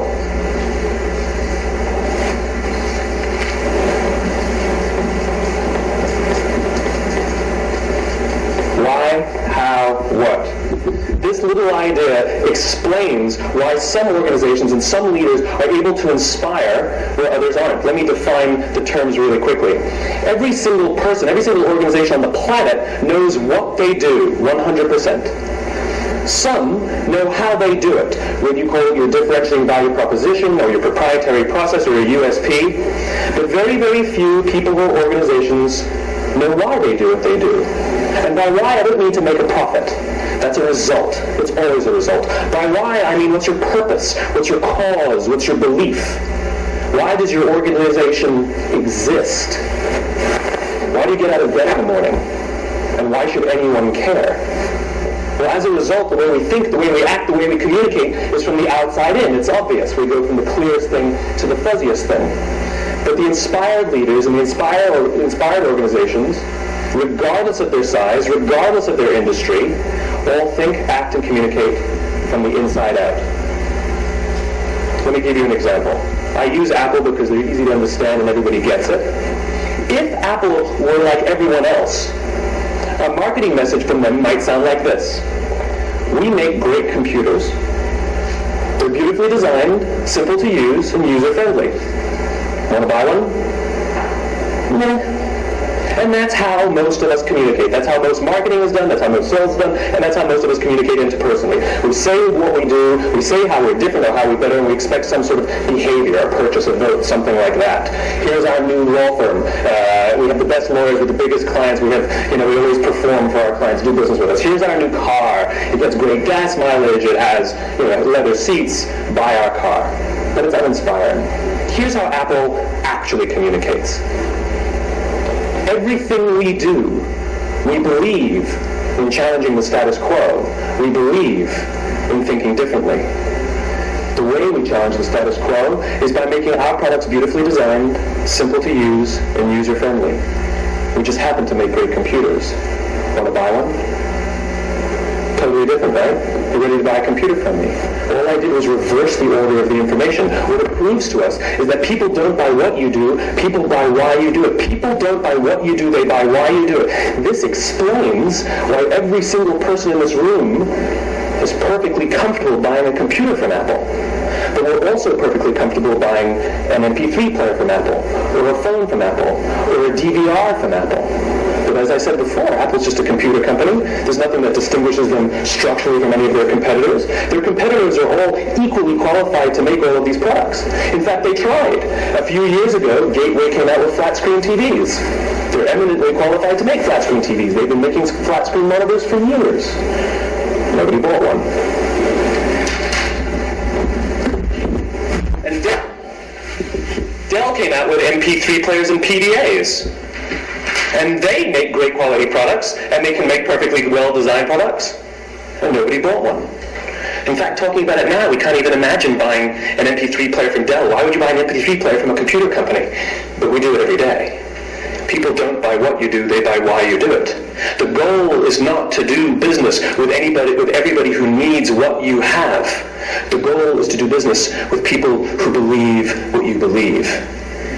Here's the best part. None of what I'm telling you is my opinion. It's all grounded in the tenets of biology, not psychology, biology. If you look at a cross-section of the human brain, looking from the top down, what you see is the human brain is actually broken into three major components that correlate perfectly with the golden circle. Our newest brain, our Homo sapien brain, our neocortex, corresponds with the what level. The neocortex is responsible for all of our rational and analytical thought and language. The middle two sections make up our limbic brains, and our limbic brains are responsible for all of our feelings, like trust and loyalty. It's also responsible for all human behavior, all decision-making, and it has no capacity for language. In other words, when we communicate from the outside in, yes, people can understand vast amounts of complicated information like features and benefits and facts and figures. It just doesn't drive behavior. When we communicate from the inside out, we're talking directly to the part of the brain that controls behavior, and then we allow people to rationalize it with the tangible things we say and do. This is where gut decisions come from. You know, sometimes you can give somebody all the facts and the figures, and they say, I know what all the facts and details say, but it just doesn't feel right. Why do we use that verb? It doesn't feel right. Because the part of the brain that controls decision-making doesn't control language. And the best we can muster up is, I don't know, it just doesn't feel right. Or sometimes you say you're leading with your heart, or you're leading with your soul. Well, I hate to break it to you, those aren't other body parts controlling your behavior. It's all happening here in your limbic brain, the part of the brain that controls decision-making and not language. But if you don't know why you do what you do, and people respond to why you do what you do, then how will you ever get people to vote for you or buy something from you, or more importantly, be loyal and want to be a part of what it is that you do? Again, the goal is not just to sell people who need what you have. The goal is to sell to people who believe what you believe.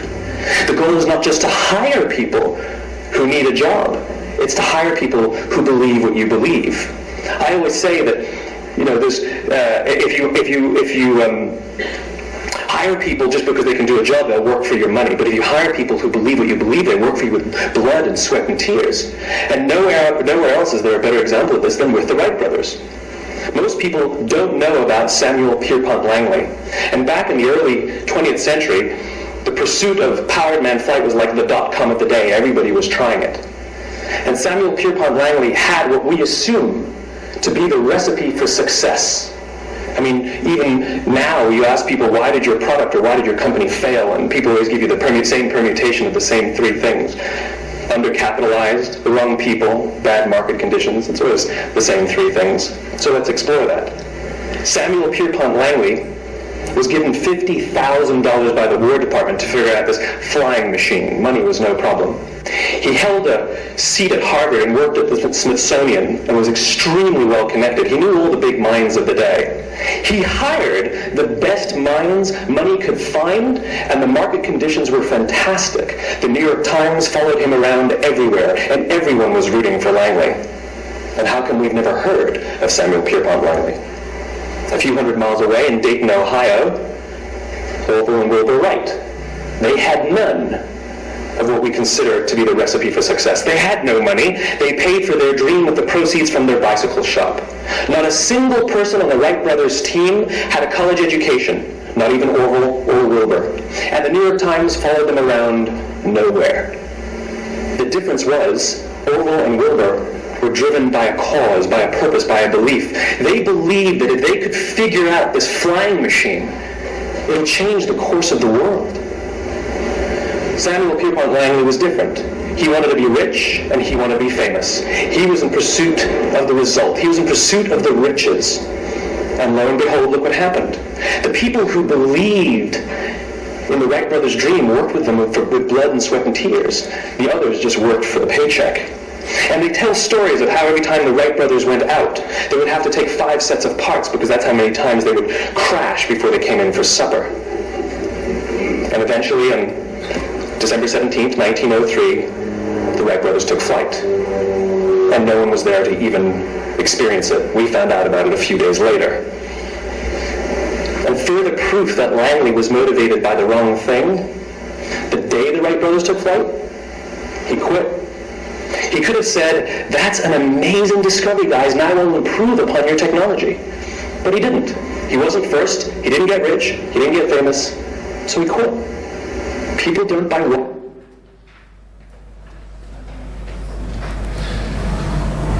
क्या समझे आप लोग इस golden circle से?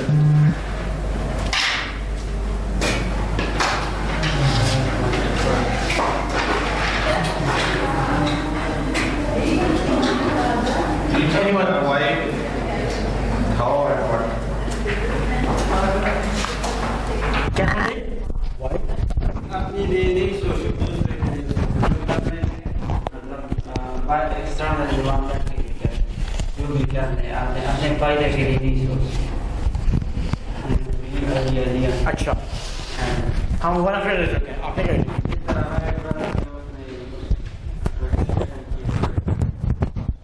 ठीक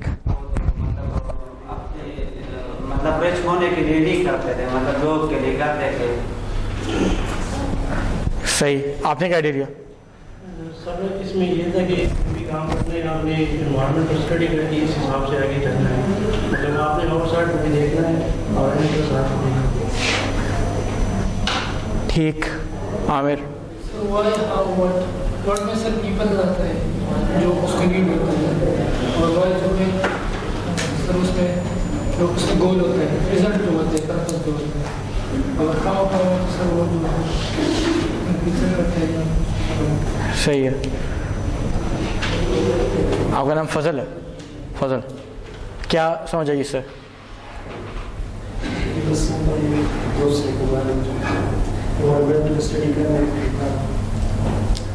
चले हम सबसे पूछते हैं, आखिर में आपके पास आएंगे। हमजा। और एनवायरमेंटल में क्या हो रहा है और अपने बारे में नहीं सोचना, दूसरों के बारे में भी सोचना। मुझे समझ नहीं आई दूसरों के बारे में सोचने के पॉइंट कहाँ उसने बोला? यहाँ पे काफी लोगों ने बोला है, उसने कहाँ बोला था? हो सकता है मैं मिस कर गया हूँ, बता दें। दूसरों के लिए आप सोचेंगे। हम हमजा से बात करें इस टाइम पे। हर किसी को अपना अपना मौका मिलेगा, अपनी अपनी बारी पे।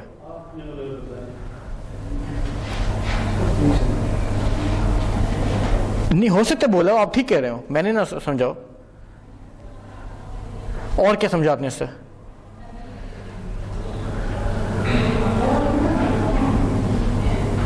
चलो आगे चलते हैं। अली उस्मान।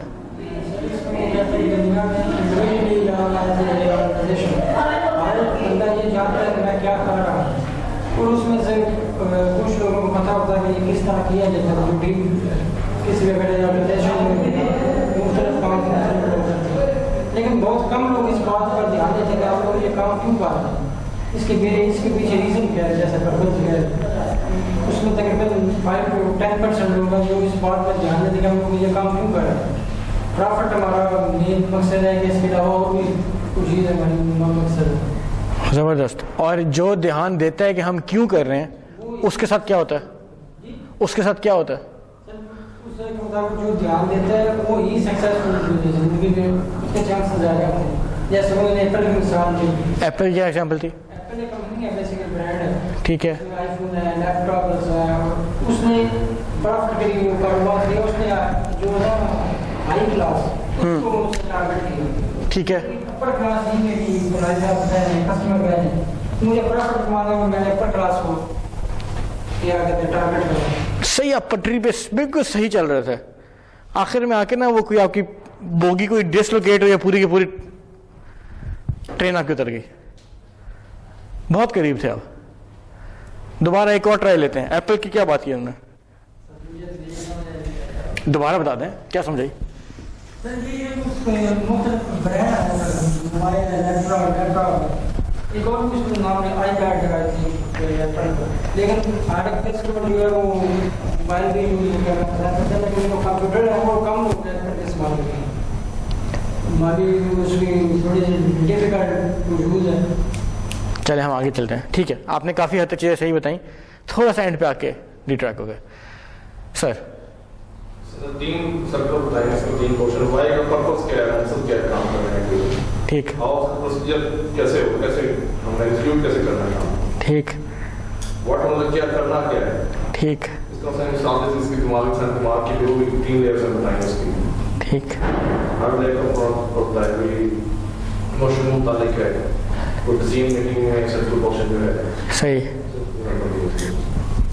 ठीक। और कुछ आगे चलते हैं। सर ट्रांजिशन के लिए उन्होंने कम्युनिकेशन और वर्ड्स अच्छे होने चाहिए आपके। कम्युनिकेशन और वर्ड्स अच्छे होने चाहिए। एडमिनिस्ट्रेशन का जो लीडर है आपका, जो फर्म है आपकी, ठीक है, क्या करना है, गोल अचीव करने के लिए लीडरशिप है आपकी, कंफर्टेबल लेवल जोन होना चाहिए, आपने करना क्या है, एम्प्लॉई की रिलेशनशिप होनी चाहिए, ठीक है, अपना बिहेवियर कंट्रोल करना चाहिए जो आपने गोल अचीव करने हैं, ठीक है, जो कस्टमर है आपका या जो भी उस प्रोजेक्ट से रिलेटेड है जरूरी नहीं है हाईली पीपल का जो माइंड है वो आपका जो कस्टमर या पीपल या उसमें जो भी आ रहे हैं सप्लायर आ रहे हैं वो सारी चीजें वो आपके साथ मिले। सही है। और कैपिटलाइजेशन को जो है ना वो डिस्कस करना चाहिए, मोटे तौर पर मुझे ये चीज किसको करना चाहिए? आखिर में क्या बताया आपने? जो कैपिटलाइजेशन है ना, ठीक है, कैपिटलाइजेशन जो कह रहे हैं आप उनके बारे में, एम्प्लॉय के बारे में ये चीजें नहीं होनी चाहिए या कस्टमर के बारे में। ठीक, कंपनी को बड़ा नहीं होना चाहिए, तो उनको फैसिलिटेट करना चाहिए, कंफर्टेबल जोन उनका रहना अच्छा। ठीक हो गया। आगे लीडर की इंस्पिरेशन जो है ना वो उनकी फेवर में होनी चाहिए। लीडर इंस्पिरेशन की फेवर में राइट ब्रदर की एग्जांपल दी। ठीक है, डन डन डन। आपका नाम क्या? उस्मान अली, बताएं। कोई भी अगर आप बिजनेस स्टार्ट करते हैं, फॉर एग्जांपल कोई भी ऑर्गेनाइजेशन या कंपनी है, ठीक है, अगर वो अपना प्रोडक्ट लॉन्च करना चाह रही है तो उसमें 3 डायमेंशन डिफाइन किए, व्हाट, हाउ एंड व्हाई। ठीक है, व्हाट में जो बताते हैं कि 100% ऑर्गेनाइजेशन वो जानती है कि हम ये क्यों जो प्रोडक्ट है क्यों लॉन्च कर रहे हैं। ठीक है, लेकिन जो मेन जो इनको फोकस होना चाहिए कि why are they offering this product in the market. ठीक है, वो तो है वो बिजनेस करने का, लेकिन तो जो मेन फोकस है कि वो वाई है कि वे क्यों चीज़ ऑफर कर रहे हैं। ठीक है, इससे जो आगे ऑडियंस है, जो भी कंज्यूमर्स हैं, ठीक है, उनको क्या प्रॉफिट होना चाहिए। ठीक ठीक। तो इसमें वो कह रहे हैं कि जो वन लाइन उनकी सबसे इम्पोर्टेंट है उसमें ये थी, make people believe what you believe, कि लोगों को पता होना चाहिए कि आप ये जो आपका पर्पस है वो क्यों, ताकि आप लोगों के साथ एक अच्छा कम्युनिकेशन और एक अच्छा रिलेशनशिप आप और उनके साथ कायम करें। सॉरी अहमद, आपकी असाइनमेंट नहीं आई हुई? दोनों सबमिट कराएंगे। चलिए क्लास के बाद हम रिकंसल्ट कर लेंगे। ठीक है। तो इसमें उन्होंने एग्जाम्पल दी एप्पल की, कि एप्पल बाकी भी जितने भी कंपेटिटर्स हैं वो बताते हैं कि हम ये ऑफर कर रहे हैं, और एप्पल ये बताता है कि हम लोग ये क्यों ऑफर कर रहे हैं। कि मतलब फॉर एग्जाम्पल उन्होंने इनोवेशन लानी उन्होंने तो उसको और तरह से मार्केट करते हैं और फिर लोगों के साथ, अपने कस्टमर्स के साथ में एक अच्छा रिलेशनशिप क्रिएट करते हैं वहाँ पे, जिसकी वजह से लोग एक एप्पल के लॉयल कस्टमर्स होते हैं। इस तरह राइट ब्रदर्स का भी यही था कि वो मशहूर नहीं होना चाहते, लोग और पर्पस नहीं था, बस वो एक फ्लाइंग मशीन बनाना चाहते थे। तभी लोग जो उनकी थॉट बिलीफ रखते थे वो लोगों के साथ मिले, उन्हीं लोगों ने उनके साथ काम किया, अपना ब्लड और स्वेट उनके लिए दिया। तो ये इसके अंदर ठीक। ताहिरा? सर इसमें 3 पॉइंट्स जिसमें है ये कि how to achieve goals through your communication leadership and what is the purpose to achieve these goals, like goals must be user friendly and जो भी एम्प्लॉयज आप हायर कर रहे हैं वो ऐसे हों कि जो आप बिलीव कर रहे हैं, जिस मकसद के लिए आपने सारा काम किया, वो भी इस चीज़ को लेकर आगे बढ़ सके। ठीक। इसके अलावा कोई चीज़? डेल की बात हुई है, डेल की क्या बात हुई है इसमें? ताहिरा, इसमें डेल की क्या बात हुई है? डेल की कोई बात हुई थी? Anyone else? डेल की क्या बात हुई है? फ्लैट स्क्रीन से रिलेटेड उनके बारे में बात हुई थी कि एप्पल भी फ्लैट स्क्रीन उसको बना रहा है और डेल भी बना रहा है। तो एप्पल ने अपनी कम्युनिकेशन अपनी जनरल पब्लिक के साथ, लॉयल कस्टमर के साथ इस तरह उन्होंने बताया कि हम ये क्यों बना रहे हैं, जबकि डेल ने सिर्फ सर ये बताया कि हम ये हमारे पास प्रोडक्ट हम ये ऑफर करें। एप्पल ने उनको हम लोग क्यों ये कर रहे हैं, उससे उनका रिलेशनशिप अपनी कंज्यूमर के साथ बहुत अच्छा बिल्ड हुआ, जिसकी वजह से ऑब्वियसली वो डेल को बहुत इजीली बीट कर रहा है। किसके साथ कम्युनिकेशन बिल्ड हुआ? किसके साथ कम्युनिकेशन बिल्ड हुआ उनका? कंज्यूमर एक्सटर्नल और इंटरनल उनके स्टेक होल्डर, उनका इन आउट जो उनका जो कम्युनिकेशन है वो बाकी सबसे बेहतर होती है।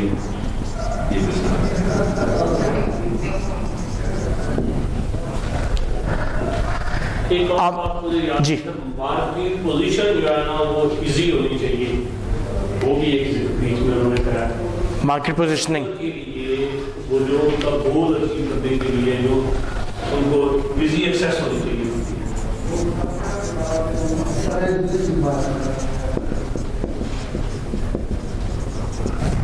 ट्रस्ट एक बात की है, ट्रस्ट की क्या? ट्रस्ट की बात थी सर, अगर मतलब एक कंपनी एक चीज़ बना रही है ना, तो उन पे किस तरह ट्रस्ट करना चाहिए कि मतलब ये चीज़ सही है या खराब है? बिल्कुल सही है इब्राहिम। अगर मैं इसको कहूँ, उसने कहा था हमारा बिलीफ अगर उनका बिलीफ है तब भी हम सक्सेसफुल हो सकते हैं। उसने जब कहा था belief, they should believe what we believe, तभी हम सक्सेसफुल हो सकते हैं, इकट्ठे चल सकते हैं। इसकी उसने बात की थी, ठीक है। तो हम उसको बिलीफ में लेके आते हैं। अच्छा पॉइंट आया आपने। और इसके अलावा कोई और पॉइंट जो हम मिस कर रहे हैं? उसने बात की राइट ब्रदर्स के साथ एक और कंपनी की। उसने कहा उस कंपनी ने 50,000 रुपए लगा दिए लेकिन गोल अचीव नहीं कर सका। क्यों गोल अचीव नहीं कर सका? क्योंकि उनका एक जो सोली पर्पस था वो उतना डिफाइंड नहीं था, वो सिर्फ उससे फेम और पैसा कमाना चाहते थे।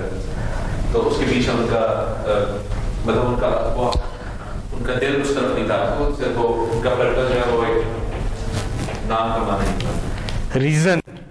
रीजन डिफाइंड नहीं था, पर्पस अलाइन नहीं था, बिलीफ अलाइन नहीं था। जो है ना आपका वो उनका बिहेवियर कंट्रोल नहीं था, इसलिए वो गोल अचीव नहीं था। उनका बिहेवियर कंट्रोल नहीं था। इसके अलावा कोई चीज जो हमने सीखी इसमें?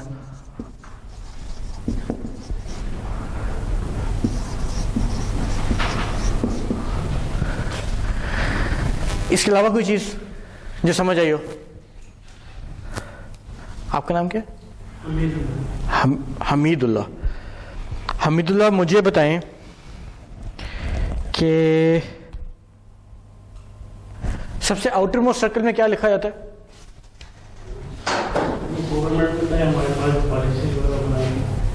नहीं, गोल्डन सर्कल में। गोल्डन सर्कल का आउटर मोस्ट सर्कल क्या चीज डिफाइन करता है?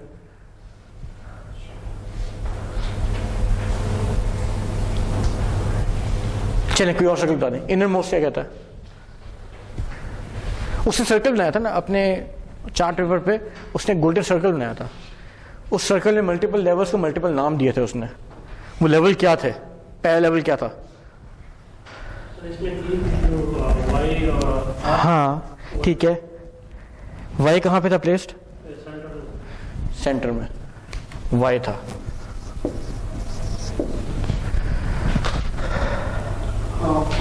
कहाँ था वो? सेकंड में। थर्ड में क्या था? सेकंड में,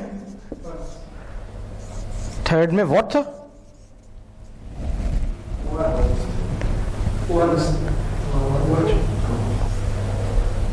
चेंज कर सकते हैं? मैं चेंज कर सकता हूँ अभी। क्या क्या कर था?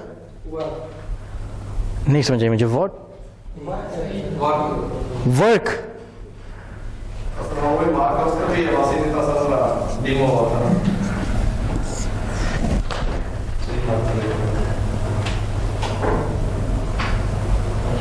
चेंज कर सकता हूँ अभी भी।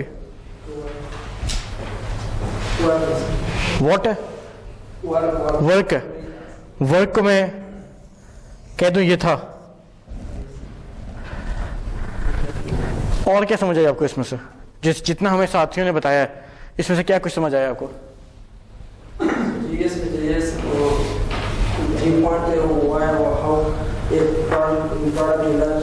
उसके बारे में हमारे पास ये सब के बारे में ये आपने वहां से लिखा हुआ बोल दिया। और क्या जो सबने बताया, बड़ी लंबी लंबी लाइन बताई थी, इसमें मैंने एक एक पॉइंट लिखा है सिर्फ। क्या और क्या बात हुई इसमें? कम्युनिकेशन जो होना चाहिए उसके लिए वो कैसे ठीक करेंगे? उसने बात ये की थी, उसने कहा आपका वाई क्लियर होना चाहिए, हाउ और व्हाट आपका इजीली कम्युनिकेट किया जा सकता है। ठीक है। एप्पल की एग्जांपल दी उसने शुरू किया था एप्पल के एग्जांपल से। एप्पल के एग्जांपल में उसने कहा कि वो प्रोड्यूस करता है कंप्यूटर्स, स्क्रीन्स प्रोड्यूस करता है। उसने पहले एक तरह से उसको डिफाइन किया, उसने कहा आप बिल्कुल इंटरेस्टेड नहीं होंगे करने में। फिर उसने एक और डिफरेंट तरीके से उसको बताया, और जो डिफरेंट तरीके से बताया उस पर उसका एम्फोसिस वाज इनसाइड आउट। उसमें उसने एम्फोसिस एग्जैक्टली इस तरह का उसने कैरो भी ड्रॉ किया था। और उसका एम्फोसिस क्या था? उसका कम्युनिकेशन लेवल पे एम्फोसिस था, जो हमारी समझने की बात थी। कम्युनिकेशन लेवल पे क्या एम्फोसिस था? उसने कहा था हम कम्युनिकेट करेंगे फ्रॉम वाई, हम वाई से शुरू करेंगे। इससे पहले भी हमने जितनी चीजें देखी स्ट्रेटेजिक थिंकिंग में, जब हम गए तो स्ट्रेटेजिक थिंकिंग में हमने ये समझ आई कि हम पर्पस, वैल्यू, पर्पस उन पे डिफाइन करना शुरू करेंगे।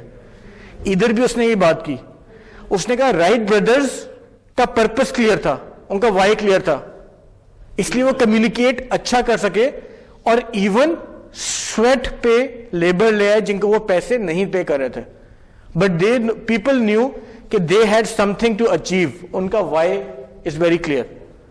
उन्होंने वाई कम्युनिकेट करके अपने एम्प्लॉइज, या उसको हम कहते हैं इंटरनल स्टेक होल्डर, को इफेक्टिवली यूज किया, रादर देन जो एक और कंपनी की बात हुई है उसमें, जिसमें उसको $50,000 की फंडिंग उसके पास थी, लेकिन $50,000 की फंडिंग के बावजूद वो इंटरनल स्टेक होल्डर को मैनेज नहीं कर सका था। ठीक है, यहां पे ये पूरा समरी अगर मैं ऐसा करना चाहूं, यहां पे उसने क्या किया, यहां पे उसने बताया ये कि जो आपका कम्युनिकेशन चैनल है और जो आपकी लीडरशिप है, this should always start from why. The reason should be clear कि आप क्या करना चाह रहे हैं। जिस टाइम पे आपका रीजन क्लियर होगा, एवरीवन नोज, उस टाइम पे आपकी कम्युनिकेशन इफेक्टिव होगी और आपकी लीडरशिप स्किल डेवलप हो रहे होंगे या लीडरशिप स्किल इफेक्टिव होंगे। ठीक है, उसके बाद उसने कहा communication should be so strong कि उनको पता हो कि आपका बिलीफ और उनका बिलीफ एक पेज पे है। जब आपका बिलीफ और उनका बिलीफ एक पेज पे हो तो regardless you are paying to them और not paying to them, they will still work for you. ठीक है, ये हम हर लेवल पे अप्लाई कर सकते हैं in our daily life, in stakeholder management, हर लेवल अप्लाई कर सकते हैं। ठीक है, देन उसने कहा यूजर फ्रेंडली कस्टमर्स, कस्टमर्स और प्रोडक्ट पोजिशनिंग पर आया वो। उसने कहा कि इसकी पहले बात हुई थी, उसने कहा कि मल्टीपल प्रोडक्ट्स लॉन्च किए एप्पल ने, उसका हर प्रोडक्ट सेल हुआ, लेकिन डेल ने भी हर मल्टीपल प्रोडक्ट्स प्रोड्यूस किए, लेकिन उसका हर प्रोडक्ट सेल नहीं हुआ। उसके MP3s भी लेके आया, वो MP3s आज तक किसी को पता ही नहीं है, डेल के MP3s भी आए थे मार्केट में। क्यों? क्योंकि उनकी कम्युनिकेशन इफेक्टिव नहीं थी, जो तक उनके कस्टमर तक लिंक क्रिएट नहीं कर रही थी। Apple on the other hand, innovation, why was innovation, innovate करना है, स्टेट ऑफ द आर्ट चीज बनानी है, वॉज देयर वाई। उसके आगे उन्होंने कहा MP3 भी बनाए हमने, मल्टीपल 6, 7, 8, 10 चीजें बनाई, प्रोडक्ट्स बनाए मल्टीपल, और हर जगह पे communication channel was totally open. तो वहां जाके उन्होंने अपना रीजन अचीव कर लिया।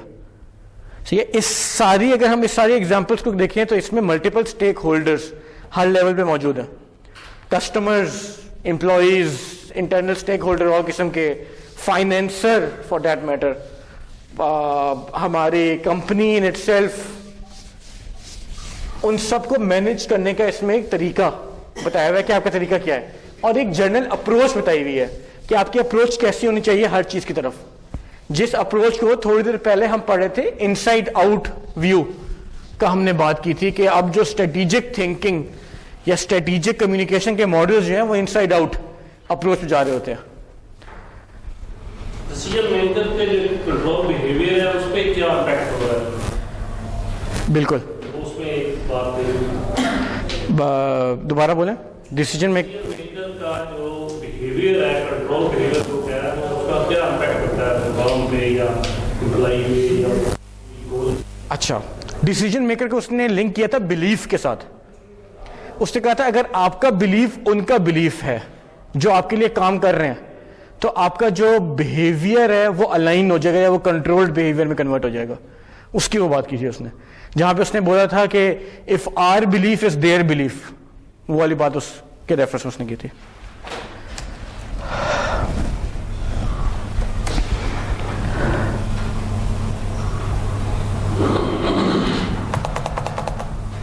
ओके, सो मल्टीपल कंपोनेंट्स हैं। हमने इससे पहले ये देखा कि एक इनसाइड आउट व्यू था, एक आउटसाइड इन व्यू था। फिर inside out view is very much important, लेकिन outside in view is also important. Also important क्यों? क्योंकि आपने अपने आउटर एनवायरनमेंट में भी देखना है, इनसाइड वाई तो आपने क्लियर कर लिया, अपना गोल या पर्पस या वैल्यू अपनी क्लियर कर ली, उस वैल्यू के बेस पे आपने अपना प्रोडक्ट डिजाइन कर लिया, कंपटीशन को ड्राइव करने की बात कर ली, लेकिन आपने आउटसाइड एनवायरनमेंट को भी देखना बहुत जरूरी है। गवर्नमेंट पॉलिसी आपकी फेवरेबल है कि नहीं? आप कोई ऐसा काम तो नहीं कर रहे जो गवर्नमेंट पॉलिसी के अगेंस्ट जा रहा है, कोई ऐसा काम तो नहीं कर रहे जिसमें कंज्यूमर एडवोकेट ग्रुप्स या स्पेशल इंटरेस्ट ग्रुप्स उससे इफेक्ट हो रहे हो, कोई ऐसा काम तो नहीं कर रहे जिससे बेहतर कंपटीशन ने ऑलरेडी किया हुआ हो, ठीक है? तो ये इस किस्म की भी आपने उन सबको भी मैनेज करना है, या कोई ऐसी चीज तो नहीं है जो उनसे कॉन्फ्लिक्ट में हो। अगर उनसे कॉन्फ्लिक्ट में तो आप स्ट्रेट अवे आपको मॉडल फेल कर जाएगा। इस चीज पे वो जाके कहता है कि आपने एंटरप्राइज व्यू लेना है, ठीक है? जिसमें हमने थोड़ी देर पहले बात की थी, कुछ साथियों ने हमें उससे ज्वाइन वापस नहीं किया था, तो हमने एक एंटरप्राइज व्यू में बात कर रहे थे या एंटरप्राइज स्ट्रेटेजी में बात कर रहे थे। तो एंटरप्राइज स्ट्रेटेजी स्टेज के इनसाइड आउट तो आप करेंगे ही करेंगे, और साथ में आउटर एनवायरनमेंट को भी आप देख रहे होंगे, कोई एडवर्स इंपैक्ट तो नहीं है। आपके जो फोकस है वो इनसाइड आउट पे है, लेकिन जो आउटसाइड एनवायरनमेंट पे है वो विद रिस्पेक्ट टू एक्सटर्नैलिटीज या नेगेटिव इंपैक्ट, नेगेटिव कोई उसकी चीज तो नहीं है जो आपको इंपैक्ट कर रही हो। सो इसमें वो बात करते हैं कि 4 एरियाज होते हैं एंड कंपोनेंट्स होते हैं एंटरप्राइज स्ट्रेटेजी की।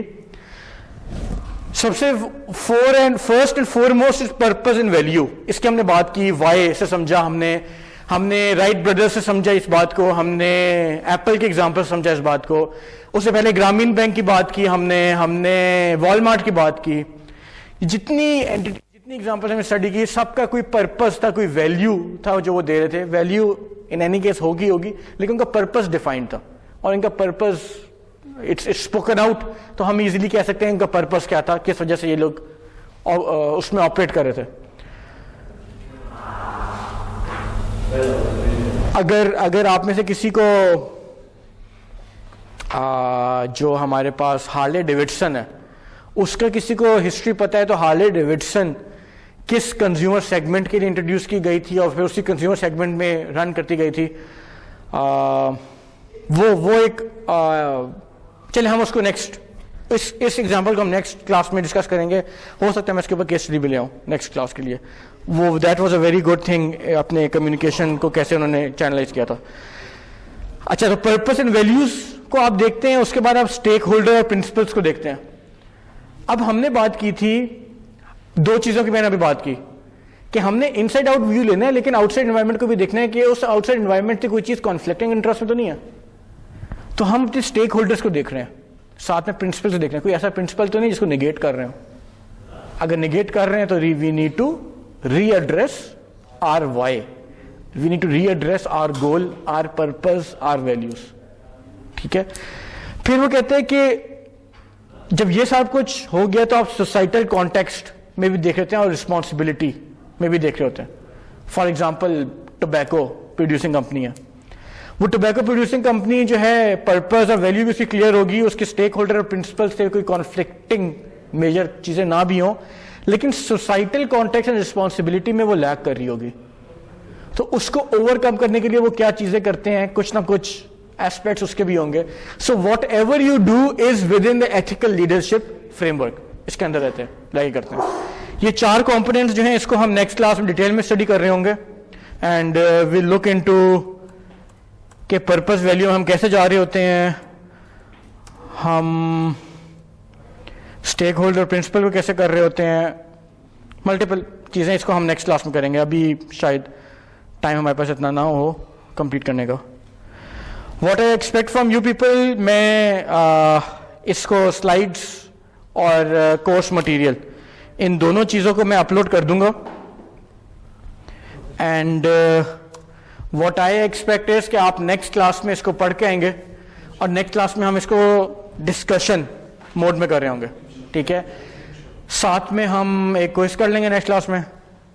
क्विज होगा जितना हमने आज तक पढ़ा है उस सब पे, चैप्टर 1 और चैप्टर 2 पढ़ा है, जितना हमने आज तक पढ़ा है सब कुछ इंक्लूडेड है। केस स्टडी भी हमने पढ़ी है, हमने आज एक वीडियो भी देखी है, हमने आज के चैप्टर्स की कोई 8, 9, 10 स्लाइड्स भी की हैं। हमने एंटरप्राइज स्ट्रेटेजी के 4 कंपोनेंट्स होते हैं, उन 4 कंपोनेंट्स की बेसिक अंडरस्टैंडिंग भी ली है।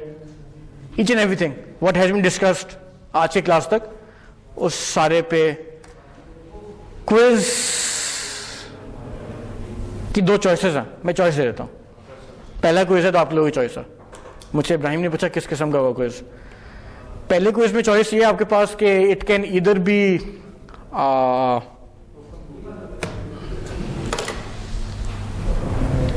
किन्होंने ख्वाहिश का इज़हार किया, it can either be short questions की बेस पे हो सकता है वो, या मल्टीपल शॉर्ट क्वेश्चंस हो सकते हैं, एक तरीका ये हो सकता है। दूसरा फिल इन ब्लैंक्स और एमसीक्यूज हो सकते हैं।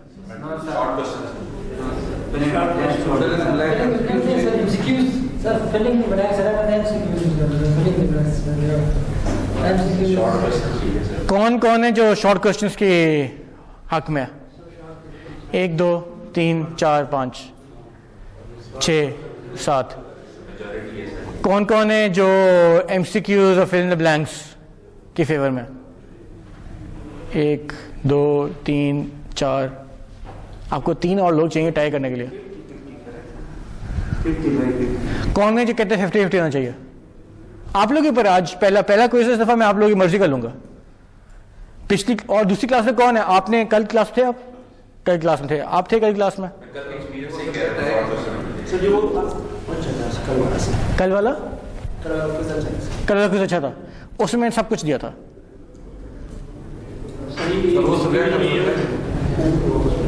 इंसिक्योर में हम तो कैसे से सब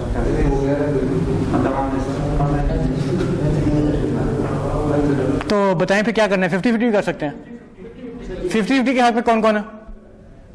1 2 3 4 5 6 7 हैं अभी तक, 8 आप भी हैं। 50-50 कर लें।